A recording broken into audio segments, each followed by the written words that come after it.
మార్చియచ్చు. కానీ supreme court even more bigger responsibility is in interpreting the constitution. Constitution spirit ని correct గా interpret చేయడం కూడా సుప్రీంకోర్టు బాధ్యత. అంతేకాదు కాన్స్టిట్యూషన్ గార్డియన్ గా కూడా సుప్రీంకోర్టు ఉండాలి. ఇది కూడా సుప్రీంకోర్టు బాధ్యత. కానీ ఇవేవీ కనిపించలేదు.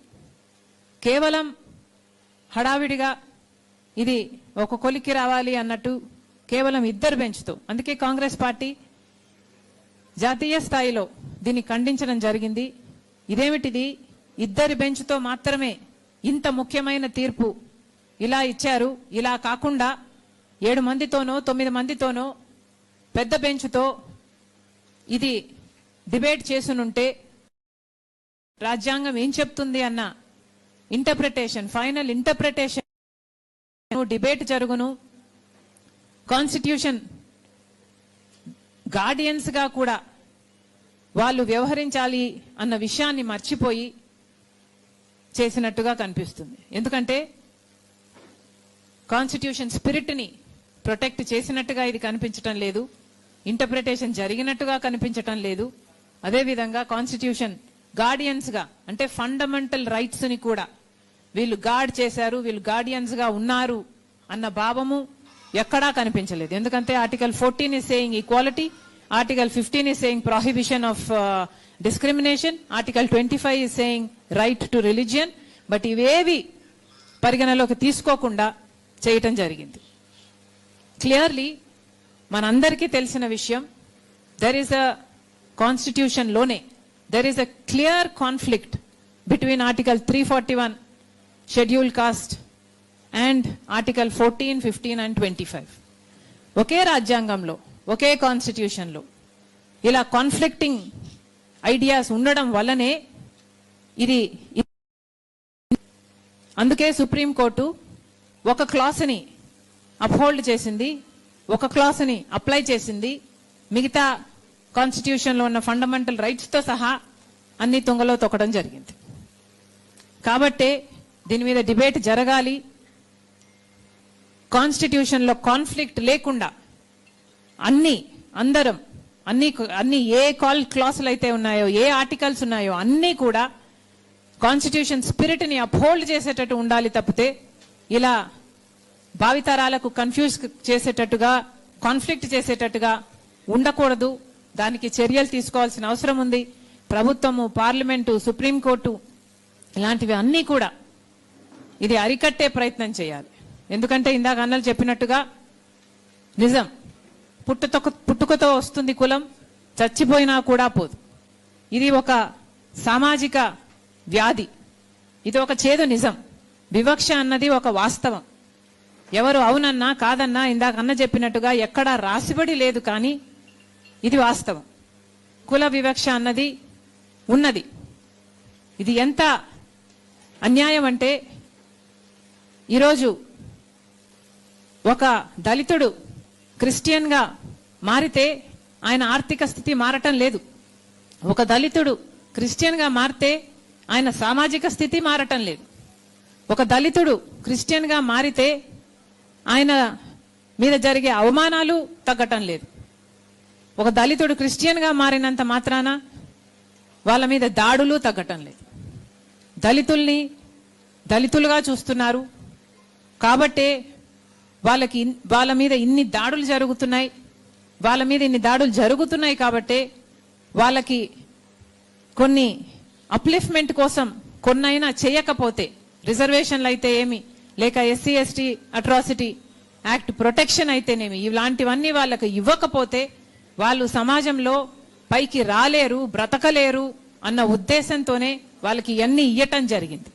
ఒకవైపు ఇస్తూ, ఒక చేత్తో ఇస్తూ ఇంకో చేత్తో మళ్ళీ లాగేసుకున్నట్టుగా వాళ్ళు క్రిస్టియన్స్ అయితే ఇవి వర్తించదు అనడం చాలా చాలా అన్యాయం. అంతేకాదు, ఒక ST మతం మారినా, క్రిస్టియన్ అయినా ఒక STయే, మళ్ళీ రిజర్వేషన్లు అప్లై అయితే. ఒక BC మతం మారినా రిజర్వేషన్లు అప్లై అయితే, ఒక OC మతం మారినా అప్లై అయితే. కానీ ఒక SCకి మాత్రం ఇది అప్లై కాదు అంటే ఇది నిజంగానే చాలా దురదృష్టకరం. ఇది ఎవరూ కూడా అంగీకరించలేదు. ఏ కులం వాళ్ళు కూడా ఇది న్యాయం అని చెప్పారు అంటే వాళ్ళు బయస్డ్ గా చెప్తున్నారనే అర్థం.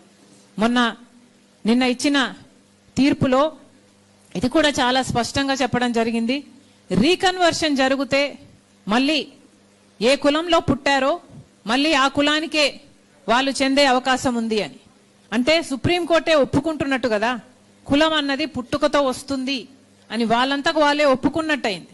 ఎందుకంటే మళ్ళీ రీకన్వర్షన్ అయినా కన్వర్షన్ అయినా మళ్ళీ పుట్టిన కులానికే పోతారు అంటే పుట్టుకతో కులం వస్తుందని సుప్రీంకోర్టే ఒప్పుకున్నట్టయింది.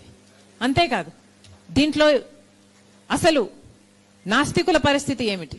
పారాగ్రాఫ్ 3లో క్రిస్టియన్స్, సిక్కులు, బుద్ధిస్టులు వీళ్ళ ముగ్గురినే చేర్చారు అంటే వీళ్ళు మాత్రమే ఎస్సీలుగా పరిగణించాలి అంటే మరి నాస్తికుల పరిస్థితి ఏమిటి? అంటే ఎస్సీగా పుట్టిన వాళ్ళు, దళితులుగా పుట్టిన వాళ్ళు నాస్తికులుగా ఉండే హక్కు కూడా లేదా?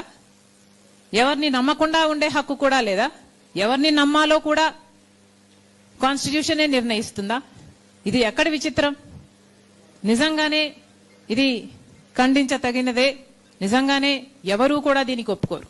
ముఖ్యంగా మన రాష్ట్ర విషయానికి వస్తే చాలా మంది మాలా మాదిగా కులాలకు, సబ్ కాస్ట్లకు చెందిన వాళ్ళు, దళిత కులాలకు చెందిన వాళ్ళు చాలా మంది క్రైస్తవ మతంలో ఉన్న వాళ్ళే.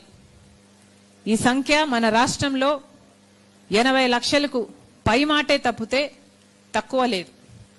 అంటే ఇప్పుడు ఈ చట్టం వర్తింపచేస్తే మన రాష్ట్రంలో ఇంతమందికి, అంటే దాదాపు 1 కోటి మందికి ఇది అప్లై అవుతుంది.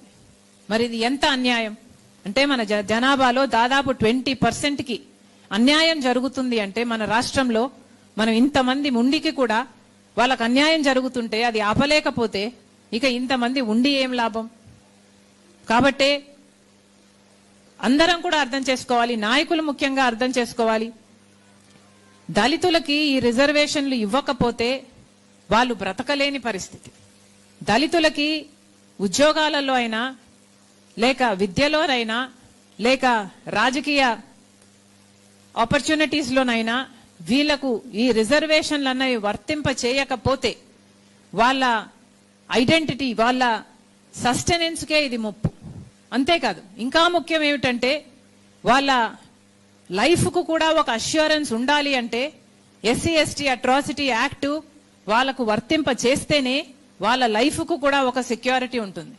లేకపోతే అసలు ప్రాణాలు గుప్పెట్లో పెట్టుకొని ఎప్పుడు ఎవరు దాడి చేస్తారో తెలియక ఇక వాళ్ళకు కనీసం లైఫ్ సెక్యూరిటీ కూడా ఒక దేశంలో ఉంటూ అది కల్పించలేకపోతే ఇక ఆ దేశంలో బ్రతకడం ఎందుకు? ఇక ఆ దేశం వాళ్లకు ఏమిచ్చినట్టు? ఇవన్నీ కూడా పాలకులు ఆలోచన చేసుకోవాలి. ముఖ్యంగా టీడీపీ అయినా వైసీపీ అయినా మన రాష్ట్రంలో ఇంత పెద్ద పెద్ద పార్టీలు ఉన్నాయి.